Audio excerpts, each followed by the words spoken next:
Hai Smart Traders and Investor, kembali lagi bersama saya Kadek Mertayasa di channel Yuk Nabung Saham.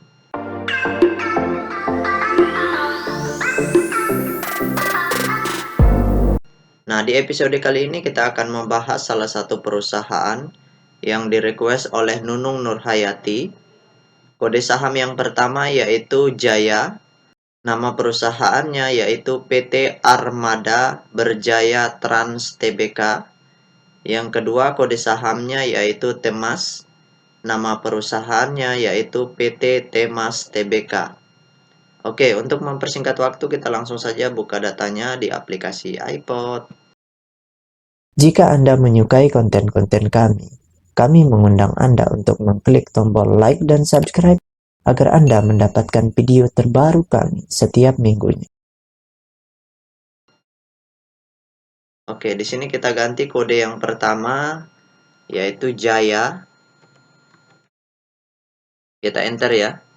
Nah, kalau kita lihat saham perusahaan Jaya ini berdasarkan grafiknya, dari bulan Januari itu harga sahamnya sideways naik turun mentok ya, kemudian naik turun lagi terus sampai pada puncaknya itu di tanggal 25 November itu harga sahamnya naik sampai menyentuh harga tertinggi di 246, tepatnya di tanggal 2 ini tanggal 16 Desember ya.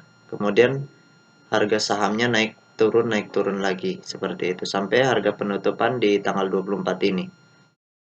Seperti itu. Oke. Nah, sekarang kita ingin lihat apa yang dilakukan oleh investor besarnya dari tanggal 1 November ini. Apakah mereka sudah jualan di atas sini atau belum, seperti itu. Kalau mereka belum jualan, berarti ada potensi untuk naik lagi karena mereka sengaja tidak jualan, seperti itu. Oke, kita lihat data broker summary-nya ya. Nah, di sini kita ganti dulu kodenya Jaya. Kemudian di sini kita kasih 01 bulan 11 ya. Sampai tanggal 23 di sini. Oke, kita enter. Nah, berdasarkan data broker summary-nya atau data transaksinya, kalau kita hitung dengan menggunakan tools tambahan yaitu Detektor, kalau kita hitung total lot yang dibeli dengan total lot yang dijual, ya, maka rentang periode ini dari tanggal 1 November sampai penutupan di tanggal 23 kemarin, itu kesimpulannya yaitu normal distribusi. Artinya mereka di sini melakukan pembelian dalam jumlah yang cukup besar ya. Ke kamar up ini kan mereka harus borong nih. Kemudian di sini mereka jualan. Jualannya sedikit gitu. Jadi total lot yang dijual dengan total lot yang dibeli itu sudah seimbang. Artinya mereka markup di sini memborong, kemudian mereka jualan di sini. Seperti itu. Porsinya sama. Artinya kalau mereka markup-nya selama akumulasi dan markup ini menambah kepemilikan 100.000 lot, maka di sini mereka hampir jualan itu juga 100.000 lot. Gitu. Nah, di sini kelihatan nanti kalau mereka distribusi lagi, itu masif distribusi, maka harganya akan turun. Kalau mereka akumulasi selanjutnya, maka harganya akan naik kembali seperti itu. Nah, sekarang kita ingin lihat data peta kepemilikannya. Nah, berdasarkan hasil riset yang saya lakukan dengan mengumpulkan data-data dari SRO Bursa Efek dan data-data dari sekuritas, maka dapat disimpulkan bahwa perusahaan PT Armada Berjaya Trans ini 100% sahamnya sudah dalam bentuk scriptless, artinya bisa dijual ke publik secara keseluruhan. Seperti itu. Nah, dari 100% saham scriptless yang beredar, itu investor besarnya memiliki 56,9% saham yang beredar. Kemudian investor retailnya itu memiliki 39,8%. Ini besar sekali. Makanya harga sahamnya naik tetapi tidak terlalu signifikan. Seperti itu.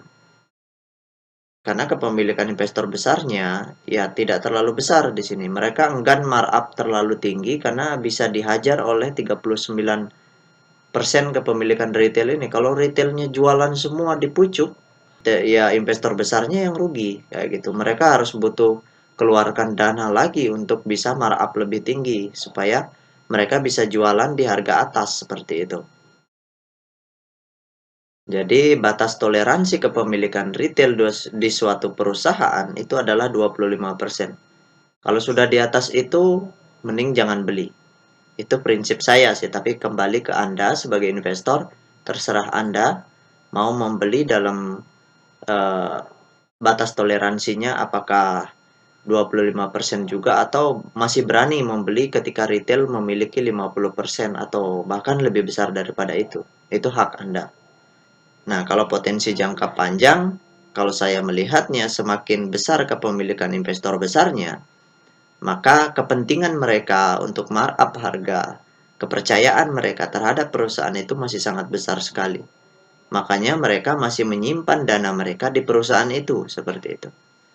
Masih percaya dengan perusahaan itu, seperti itu. Makanya kepemilikan mereka itu besar, seperti itu.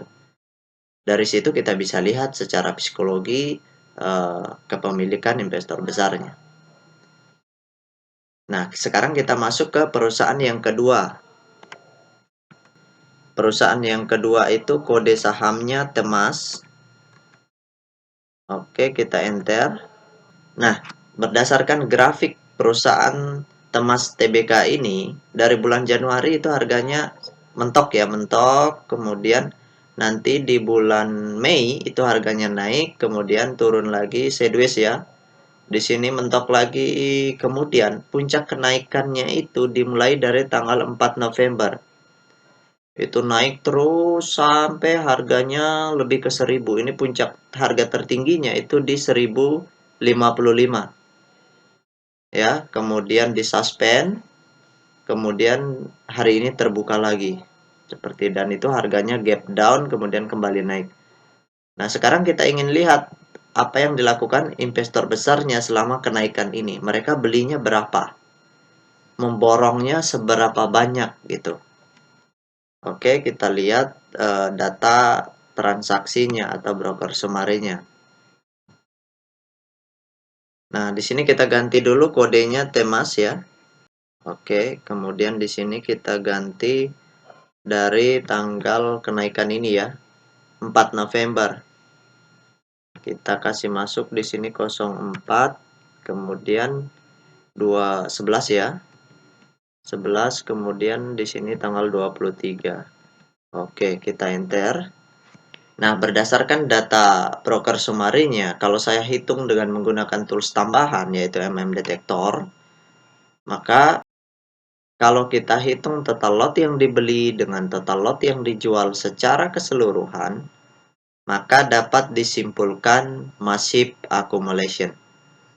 Di sini, investor besarnya itu melakukan aksi borong dalam jumlah yang cukup besar, seperti itu. Mereka masih akumulasi di sini, massive accumulation.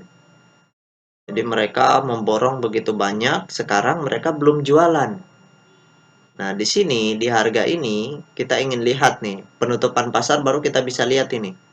Ya, karena kode broker sekarang sudah ditutup, jadi kita nggak bisa analisis mereka ngapain. Nanti kalau pada saat penutupan pasar baru bisa dilihat seperti itu. Apakah mereka sudah jualan atau belum, seperti itu. Jadi di sini mereka masih akumulasi, jadi masih aman. Bagi yang membeli di harga bawah sini, ya bisa mulai memperhatikan di sini ya, seperti itu. Apakah Anda mau jual di harga atas ini atau justru menghold lagi, seperti itu. Nah, sekarang kita lihat dulu data peta kepemilikannya. Karena harga sahamnya naik signifikan nih, kita lihat dulu data peta kepemilikannya.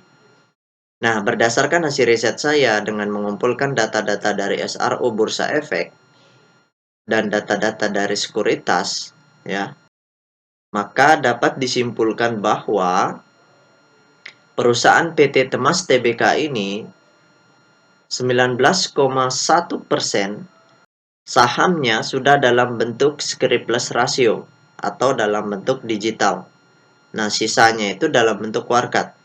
Nah, kemudian kepemilikan investor besarnya di sini kecil ya, 22,1%. Kemudian kepemilikan investor retailnya itu 76,7%. Dan ternyata hal yang aneh di sini adalah kenapa kepemilikan retail yang begitu besar kemudian harganya bisa naik tinggi. Nah, setelah diselidiki, ternyata kepemilikan investor besarnya memang jumlahnya kecil. Tetapi di sini retail yang membeli atau investor individual yang memiliki itu adalah investor yang porsi kepemilikannya besar. Tetapi mereka tidak, mereka kecenderungan bekerja sama dengan investor besarnya. Jadi retail yang punya banyak barang di sini itu individual itu bekerja sama dengan investor besarnya. Jadi mereka tidak jualan di sini. Ya makanya investor besarnya meskipun memiliki kecil jumlah kepemilikannya, mereka masih bisa kerek harganya. Mereka masih bisa memborong barang-barang investor retail yang lain seperti itu. Karena investor retail yang gemuk di sini, yang kepemilikannya besar, itu bekerja sama dengan mereka. Jadi investor retail yang lain yang saya sarankan atau Mbak Nunung ini ya, saya yakin dia investor individual. Nah, di sini kalau misalkan punya saham ini, ketika kenaikannya sudah tinggi seperti ini, mulai perhatikan analisis transaksinya di sini. Kalau investor besarnya terus mengurangi porsi kepemilikan, itu sebaiknya jual. Kalau di sini terjadi masif distribusi, sebaiknya jual. Jual dulu, kemudian perhatikan, tunggu sampai harganya jatuh kembali. Nanti kalau sudah berada di level support di sini ya, di harga 200-an, di harga 300-an, baru beli lagi, ya, seperti itu. Nah, baik, mungkin itu saja yang dapat saya sharingkan untuk Mbak Nunung Nurhayati ya. Nah, bagi teman-teman investor, jika ada yang ingin ditanyakan dan ada yang ingin di-request, silakan komen di kolom komentar. Nanti saya akan buatkan videonya secara khusus. Baik teman-teman investor, see you next time. Salam cuan selalu.